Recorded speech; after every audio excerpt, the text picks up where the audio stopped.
everyone, welcome to the garden. We live in Missouri. It's growing zone 6A, 6B. We're right on the line. And it is June 19th. My garden has been in the ground for about a month, maybe a little bit more for some, but pretty well a month for everything else. And it is still developing. I'm still bringing in plants, still transplanting plants from a garden up around the house that didn't quite work with some ducks and chickens.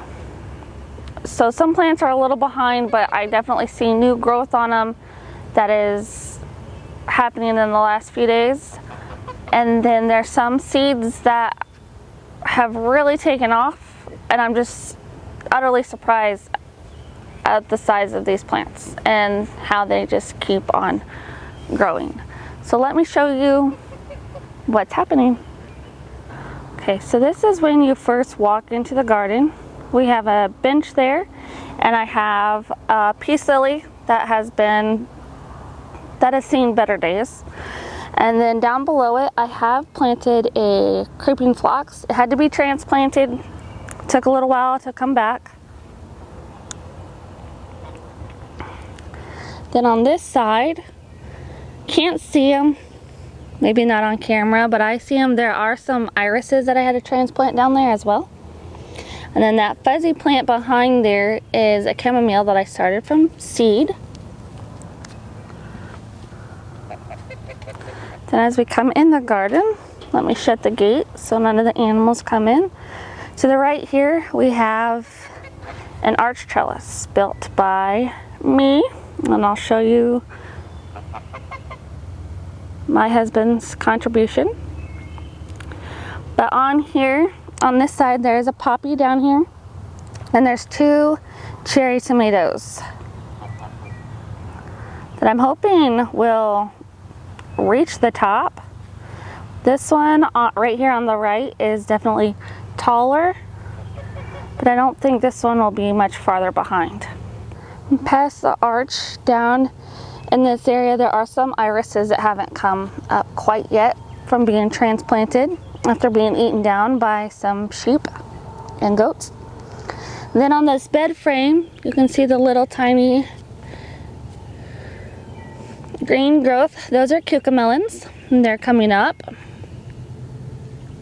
Behind this bed, there are zinnias and a marigold. This is my son's flower patch.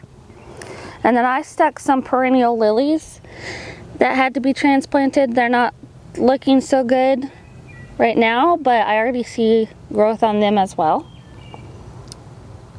And then this plant is an orange mint.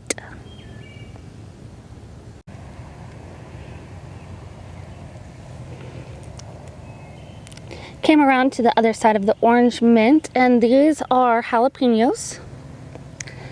This is calendula. In this pot, there is onions and marigolds. Then I have a butterfly bush, and there are some more lilies down here and right there in front of the pot. Then over here, that is a little figurine that I made to look like a turtle for my boys because they love turtles.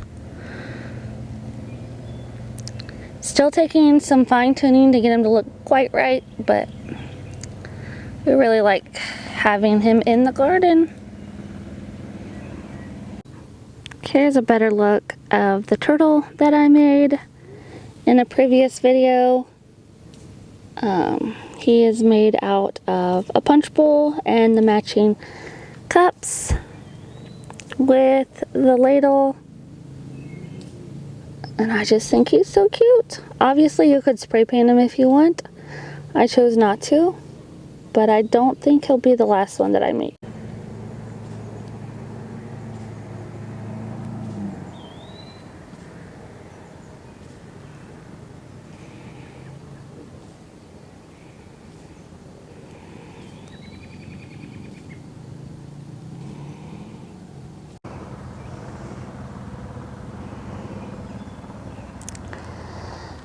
Then this one right here is a lemon thyme, and then more cucamelons.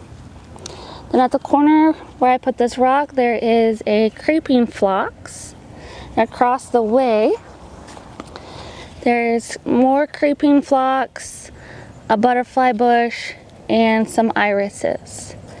Then I'm planning on putting more irises back in through here, but then we have this old singer table legs, and up here I put strawberries, and then these are some cucumbers. The strawberries are bare root, so they're not showing any growth yet, but they will soon, hopefully. And then down here we have some elephant ears. Back up a little, go over to these beds. This bed is gonna have strawberries and asparagus, but for right now, this is some cinnamon basil. And then I did sprinkle in some dill seeds in this bed with it, just because I knew asparagus would take a while to germinate, as well as the strawberries will take a little while to show some growth as well. Then in this pot, I have a bunch of irises that I dug up that need to be transplanted that I'm going to put around the garden. This pot has watermelon and a marigold. I'm just going to let the watermelon kind of go crazy outside the pot. But I thought a marigold in the center would be pretty. Then here I did another pot, or another succession of my cut sunflowers. So I have those, and then on each end there are green beans. And then in this old pan is more strawberries. Okay, so in previous videos I have struggled with this part of the garden back here with all the weeds. Besides laying down the cardboard, I finally gave in and laid down this black landscape fabric. So in this area I have some mullein plants over here, but eventually back in here we are just gonna have like a nice seating area, chairs, maybe a small fire pit. And then around the edge of that, I would like to do some flower beds. So this whole area is okay to have some black fabric. Even it goes back behind the tomatoes. And I think back there, I'd just like to do some small square beds with maybe some rose bushes or some sort of perennial just back there along the fence. If we come back to the front and come through the arch trellis, over here in that far corner we do have a loofah. It hasn't been doing well, but I think it's actually been getting eaten on by the sheep. Then we have sage, lemon balm, some garlic, a lily, thyme. My tomatoes start back here, which have also been eaten by sheep. A lily right here. Then further down here we have okra. This is a spearmint. Marigolds. More okra. A bronze fennel. Marigold. And then right there is a rhubarb. But this middle section right here is my cut flower garden experiment. And we have, I think these are the queen lime zinnias. We have a celosia. And then none of the cosmos that I got actually germinated, which kind of sucks, but it is what it is. And then more garden decor.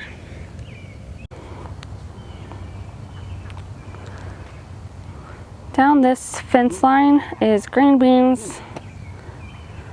As you can see, probably along here, the sheep have learned to push the fence in and eat them. We have onions. Then back over here we have I think there's 2 different kinds of zinnias in this section. Some cilantro that's going to seed, lettuce that actually still tastes pretty good. We've been cutting on it for a little while. Carrots and some radishes that need to be pulled out. Behind the radishes there are jalapeno peppers. And then where I pulled out the cabbage, I put sweet potatoes. I got the hiccups. And then there's beans. These are a bush cucumber variety.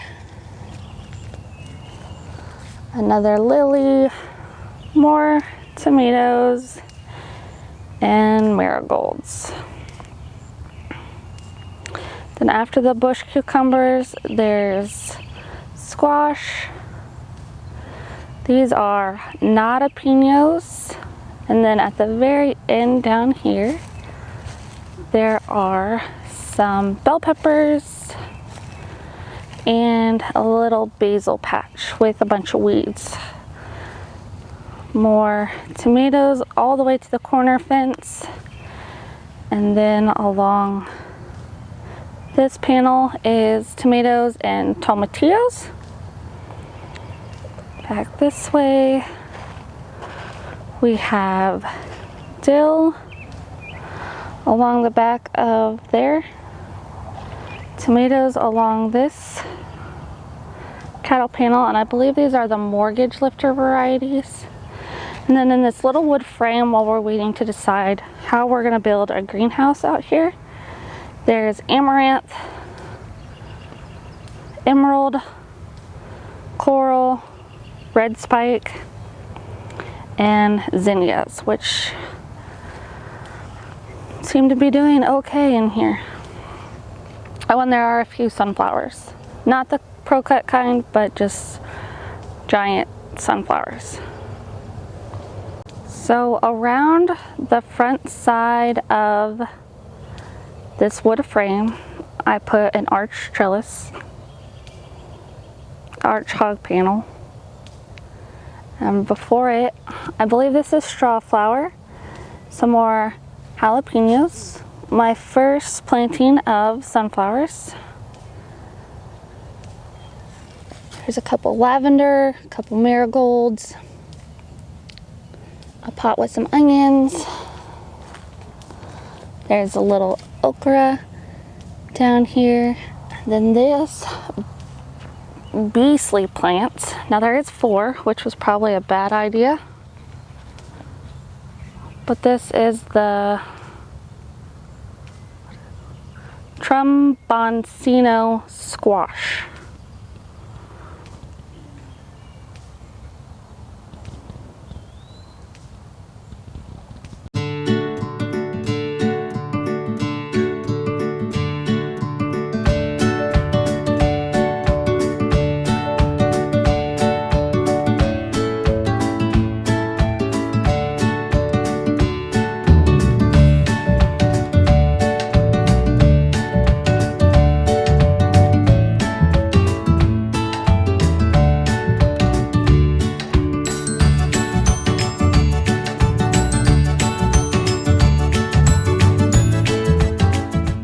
So this is the Tromboncino squash.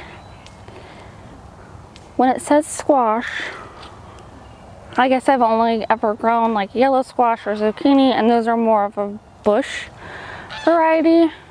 And in my head, I think that's just all squash.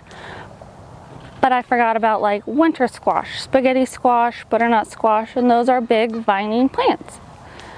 And I'd seen videos of people that had planted this, and I don't know why the connection wasn't there. But this thing is a beast. Now, like I said, there are 4 plants, 2 on either side, and that was overkill of what I needed to plant. But the size of the leaves on this thing, I feel like the packaging should have had some more of a warning that this grows, I would say, more like a pumpkin. as vigorous as a pumpkin or as big and crazy. These leaves are huge. I don't even know how to describe it, how to put my words together in this plant, but as crazy as it is, as wild as it is, as big as it will get, I mean, the two on that side are already at the top and are about to come down on this side. So, I mean, I made a mistake here, but I love it and I think it's great. It's just next year, maybe I'll just do one plant on either side or just one plant over the whole thing, because four is a lot. Well, everyone, that is my garden. That is what I have done so far, what this year is looking like, what I have to show as far as the work that has been put in, besides having cut flowers and just pretty stuff, perennials and herbs. This is the vegetable garden that feeds my family, and not just for the summer, but hopefully for the winter as well. I hope you will like, subscribe, come back for more videos to show you what else I need to plant, what will be harvested, and how we will go about eating or preserving if I decide to show that or tell about that. But thank you all for joining me today, and I hope you all have a good one, and God bless you. Bye.